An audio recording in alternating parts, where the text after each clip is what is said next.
buat semuanya yang sedang nganggur di rumah atau sedang sibuk di rumah.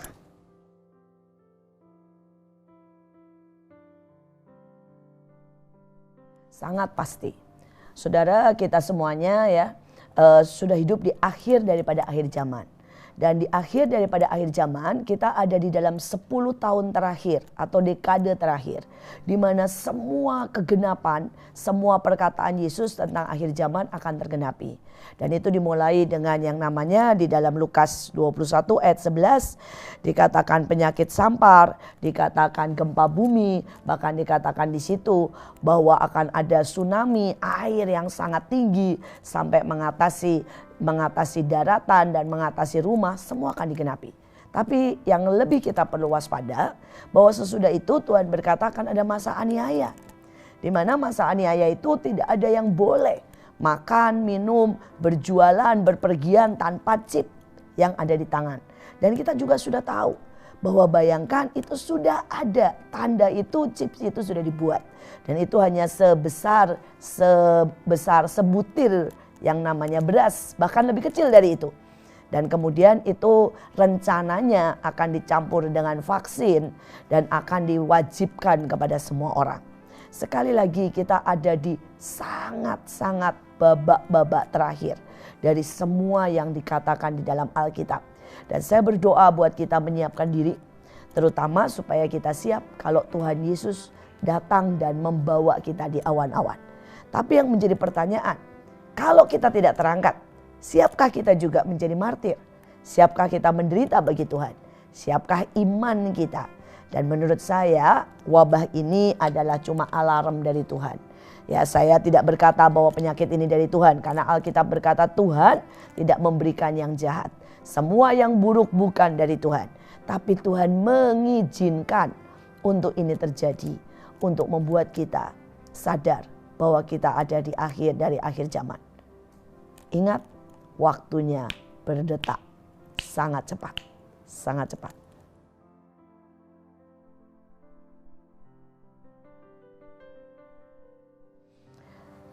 Ini pro dan kontra ya, karena pemerintah loh yang berkata ya, karena produksi masker kita yang sangat terbatas, maka mereka berkata biarlah yang memakai cuma orang-orang yang sakit, untuk orang-orang yang sangat membutuhkan seperti dokter dan sebagainya. Tetapi kalau kita mau berpergian, mari kalau kalian mau buat sendiri juga bisa. Ini pemerintah loh, jadi kita tidak boleh saling menghakimi. Kita tidak boleh saling berkata bahwa harus begini dan harus begini. Yang menurut saya adalah paling baik kalau kita itu saling menolong, saling menutupi, saling menopang. Seperti kami mencoba membuat masker dengan panduan seperti yang seharusnya. Tapi jelas kami tidak bisa membuatnya di ruangan steril. Karena itu setelah kami buat masker, kami berkata tolong semuanya disiram dengan alkohol atau dijemur di matahari supaya itu menjadi steril. Dan kemudian kami membagikan kepada banyak orang. Sekali lagi, jangan komen kalau tidak bisa memberi efek yang positif. Lebih baik kita do something, memberi solusi. Ya. Tetapi ada sebuah ayat di dalam Roma 12 ayat 3 berkata begini, hendaklah kamu berpikir begitu rupa sehingga kamu menguasai diri menurut ukuran iman yang dikaruniakan kepada kamu masing-masing. Jadi artinya setiap orang punya iman yang berbeda. Mungkin yang satu berkata saya mau pakai masker sepanjang hari supaya tidak bisa mengotori tetapi juga tidak dikotori. Dan mungkin dia pakai maskernya yang benar-benar nih berlapis-lapis ya. Nah itu juga baik. Tapi seterus terang saya sudah mencoba pakai masker begitu nggak tahan lama ya. Karena saya engap banget ya. Saya rasa saya bisa lebih pusing karena tidak bisa bernafas kalau pakai masker yang double 3 lapis. Jadi saya mau berkata bukan persoalannya saya membahayakan orang lain. Ya, saya berusaha untuk tetap menjaga jarak. Tapi saya juga berkata bahwa saya tidak all day kemanapun pergi saya pakai masker. Ya, sekali lagi kalau saya berbicara dalam jangka yang terlalu dekat baru saya pakai masker. Setiap orang punya pilihan. Ada yang berkata, saya percaya pakai bawang putih tiap hari makan bawang putih. Itu baik kok. Ya, ada yang berkata enggak bawang putih, bawang merah, enggak apa-apa juga ya. Setiap kali asal yang penting hati yang gembira adalah obat. Dan kemudian mari banyak berdoa. Itu kunci dari segalanya.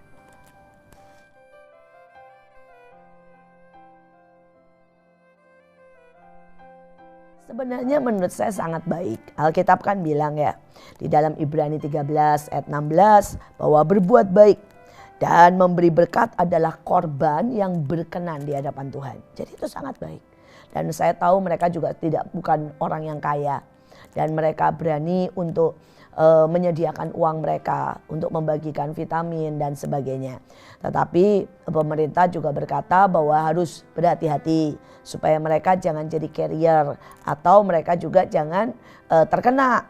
Jadi ya alangkah baiknya lah memakai mungkin jaga jarak atau dengan cara yang lebih baik, misalnya bahwa tangan kita pakai sarung tangan, kemudian pakai disinfektan dan sebagainya lah. Dan saya percaya sekali lagi dalam segala hal kita bisa berlaku bijak dan kita bisa menjadi berkat. Saya sangat setuju karena kami juga rencana membagikan karbol dari rumah ke rumah ya tanpa bersentuhan langsung ya. Kita juga berencana buat menyemprot semua daerah dengan disinfektan seperti yang dianjurkan pemerintah. Dan saya percaya kalau kita sama-sama gotong royong, kita akan melihat bahwa Indonesia segera pulih.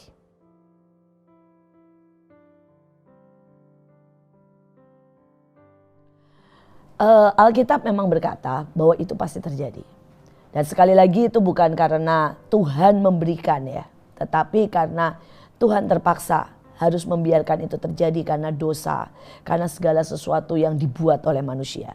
Manusia sangat banyak yang hari-hari ini hanya memikirkan tentang uang, tentang kedudukan, tentang mungkin kenyamanan, tentang semua kawin mengawinkan, makan dan minum, pesta pora. Dan ini adalah cara Tuhan untuk membangunkan kita. Cara Tuhan berkata bahwa sekaya apapun hanya dengan virus yang paling kecil ya kita semuanya terkalahkan. Ya, kemudian dia mau berkata bahwa siapapun nggak pilih kedudukan. Mulai dari presiden loh bisa kena ya sampai orang paling miskin. Mengingatkan bahwa kita ini semua sama. Mungkin beberapa orang sudah lupa kalau dianya sama nih gitu ya. Kemudian saya juga merasa bahwa Tuhan mengingatkan negara-negara yang sangat kuat seperti Amerika, seperti Cina. Bahwa mereka menjadi sangat kuat, sangat hebat sampai mereka mulai menolak Tuhan. Dan ini adalah seruan Tuhan, lonceng Tuhan untuk semua berbalik. Karena Tuhan tidak menginginkan satupun binasa. Tuhan sedang berkata, ayo nak cari aku. Berbalik, masuk kepada keselamatan.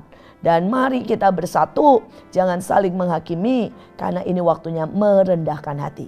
Dan ayatnya berkata kalau kita merendahkan hati, kita minta ampun, Tuhan segera memulihkan. Jadi kita menunggu untuk semua orang merendahkan hati. Pokoknya semua komen negatif, mari stop. Dan kita memilih merendahkan hati. Karena Tuhan akan memulihkan kita.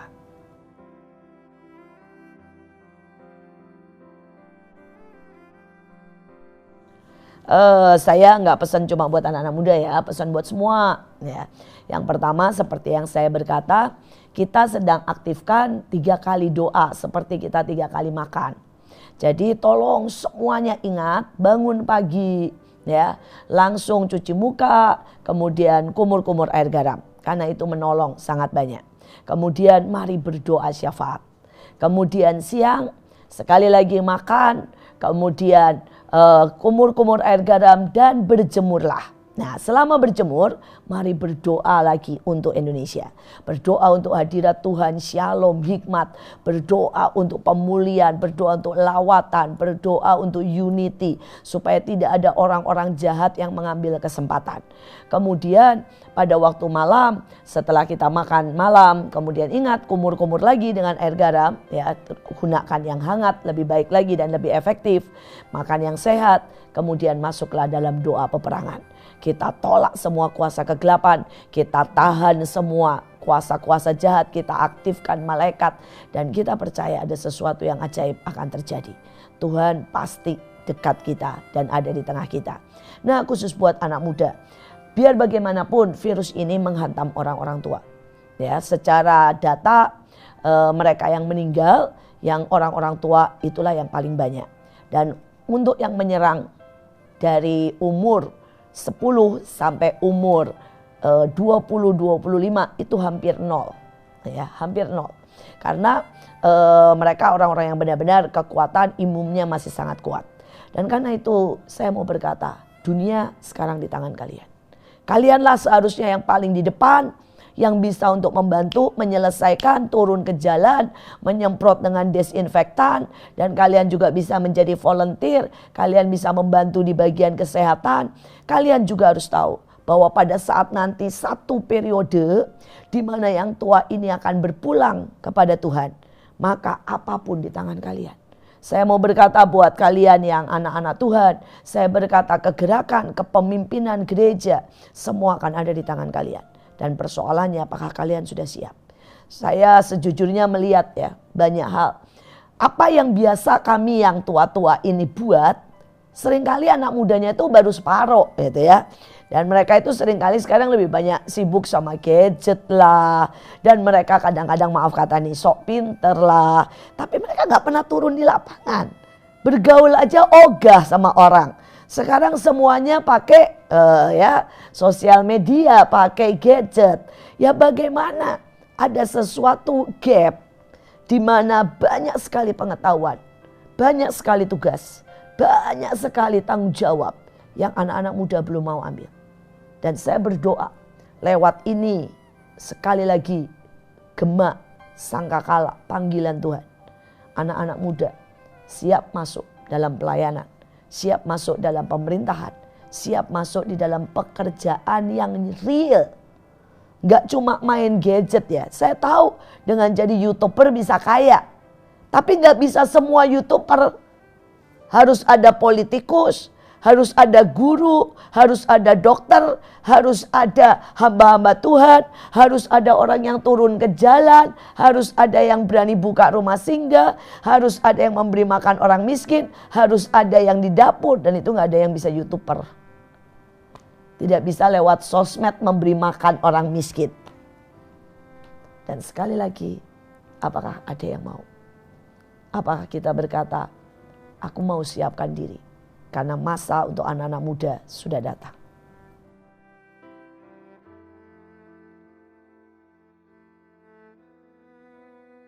Menurut saya bisa jadi. Tapi sekali lagi tergantung kita. Ya, pada hari-hari ini memang ada sangat banyak orang yang mulai berseru kepada Tuhan. Dan mulai berbalik kepada Tuhan. Dan pada waktu ada banyak orang yang berseru sesuai dengan Roma. Dikatakan Roma 10 ayat 13. Sebab barang siapa berseru kepada Tuhan maka mereka akan diselamatkan. Jadi pada waktu itu sekali lagi pada zaman pencurahan Roh Kudus. Mereka semua bersehati berdoa. Bersehati berdoa belum tentu harus berkumpul jadi satu ruangan. Tetapi sepakat berdoa. Karena Alkitab berkata 2 orang sepakat maka Tuhan akan menjawab. Kalau semua berseru. Semua sepakat minta pencurahan Roh Kudus, maka itu akan terjadi. Tapi kalau hari-hari ini ternyata reaksi umat manusia dengan alarm yang Tuhan buat adalah marah, saling menuduh, bahkan saling membenci. Saya mendengar di beberapa tempat orang Cina baru lari padahal dia sehat dan dia memang warga negara di tempat itu dipukul, ditusuk. Ini akan menjadi sesuatu chaos. Ya. Karena reaksinya bukan merendahkan diri dan saling menolong.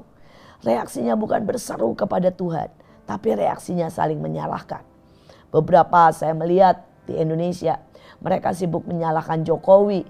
Mereka menegur Terawan. Mereka menyalahkan tidak adanya fasilitas. Sekali lagi itu tidak akan menolong. Tetapi kalau kita anak-anak Tuhan. Stop komen yang negatif. Stop menghakimi orang. Stop menyalahkan pemerintah. Pemerintah sudah melakukan sebaik mungkin. Mari kita merendahkan diri dan berdoa. Mari kita berseru sungguh-sungguh. Saya percaya Roh Kudus akan dicurahkan.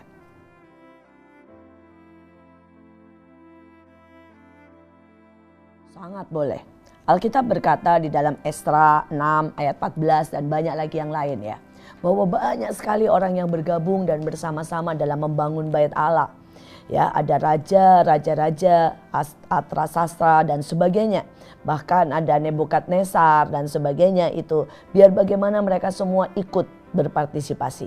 Tetapi dalam hidup ini bukankah kita melayani Tuhan yang sama? Ya, jadi alangkah baiknya dalam masa-masa seperti ini kita melayani itu bersama-sama. Ya, dari beberapa agama kita bisa saling menyumbangkan pendapat, saling memberikan apa yang kita bisa, kita saling menolong. Pelayanan itu artinya bukan berarti satu agama. Pelayanan itu kan pelayanan kepada kesehatan, itu di rumah sakit.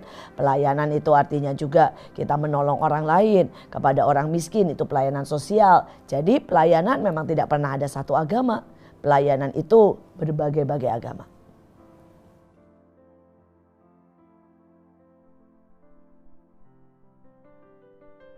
Di dalam Yeremia 9 ayat 24 dikatakan bahwa ia memahami, mengenal Tuhan.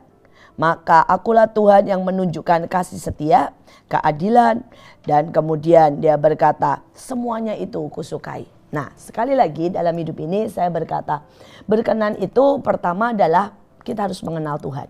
Kita tidak bisa berkenan kepada Tuhan kalau kita tidak bisa mengenal Tuhan. Contohnya nih, ada orang yang pengen supaya dia bisa saya sukai. Kalau kenal aja enggak, gimana saya bisa suka? Ya kan? Dan kemudian setelah itu ada banyak orang memberi saya hadiah. Tapi dia nggak tahu selera saya. Setiap kali saya ulang tahun, sejujurnya ada sangat banyak hadiah. Nah, biasanya saya buka sama anak-anak saya. Dan biasanya mereka dengan senyum berkata, ini salah selera, ini bukan punya mama. Ini pasti dikasih ke orang lain lagi. Kenapa? Karena mereka tahu. Contoh aja. Nggak mungkin lah kasih ke saya sepatu. Pasti saya kasih ke orang lain. Ya, karena saya hampir nggak pernah pakai sepatu. Terus kemudian ada yang kasih misalnya sapu tangan. Saya nggak pernah pakai sapu tangan, saya pakai tisu. Ya, dan kemudian ada lagi yang kasih saya jaket. Saya ini orangnya sering banget kepanasan, hampir nggak pernah kedinginan.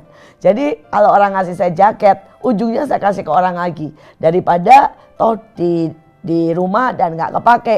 Kecuali kalau jaket buat tempat winter, itu lain lagi. Nah, banyak orang tidak memberi yang saya suka. Karena dia tidak kenal. Loh, mereka sangat baik. Tapi mereka nggak kenal. Yang pernah sekali lagi ada orang kasih kami meja makan. Ya, satu style bagus banget. Terus kita semua ketawa. Ujungnya juga saya kasih orang. Karena apa? Kami nggak pernah duduk di meja makan. Kami punya meja makan itu cuma kecil di dapur. Jadi itu bukan meja makan tapi sebenarnya meja dapur. Dan itulah tempat kami keluarga makan. Karena kami nggak pernah turun di bawah. Rumah saya 2 tingkat dan kami selalu di atas itu. Nah, seringkali orang berusaha ingin memberi Tuhan dan orang pengen berkenan kepada Tuhan, tapi dia tidak pernah kenal. Karena itu mari kenali Tuhan dulu.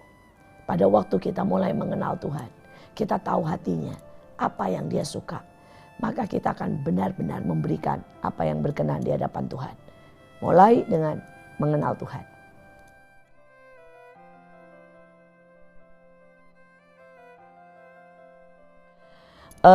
Menurut saya di dalam Lukas 3 ayat 8 dikatakan hasilkanlah sesuai dengan buah pertobatan. Tetapi buat orang yang baru bertobat ada beberapa fase ya. Yang pertama, kejar Tuhan dengan sungguh-sungguh. Caranya baca Alkitab, baca buku, dengerin dari YouTube, streaming, apapun. Sampai kamu kenal global. Dan kamu banyak doa nyembah. Bilang, Tuhan aku mau kenal Engkau. Itu akan menjadi kekuatan yang luar biasa. Nah, yang kedua, carilah komunitas atau teman-teman yang bisa membawa kamu ke next level. Karena banyak orang yang kenal Tuhan dan dia menyendiri. Dan di Alkitab itu orang yang menyendiri nggak bisa untuk bertumbuh. Kita harus mau dididik, kita harus mau belajar, kita bahkan harus mau menjadi hamba. Ya, pada waktu kita mau menjadi hamba itu mungkin gak enak. Kita mulai ditekan, kita mulai harus ini dan harus itu. Pasti akan sangat cepat melejit ke atas. Jadi sekali lagi butuh proses. Ya, dan butuh proses. Kalau ayah saya selalu ngomong begini. Pertama, jadi anak Tuhan. Tapi yang kedua, harus berani jadi hamba. Ketiga, jadi budak belian. Mungkin gak punya hak melepaskan semuanya, menyangkal diri. Nah, setelah kita sampai fase inilah baru bisa disebut Kristen dewasa. Kita akan disebut kawan sekerja Tuhan. Karena dia sudah seperti Tuhan, rela menderita, rela berkorban, rela buat jadi hamba, mengosongkan dirinya dan berani taat Tuhan dalam segala perkara. Tapi satu kata, terus belajar.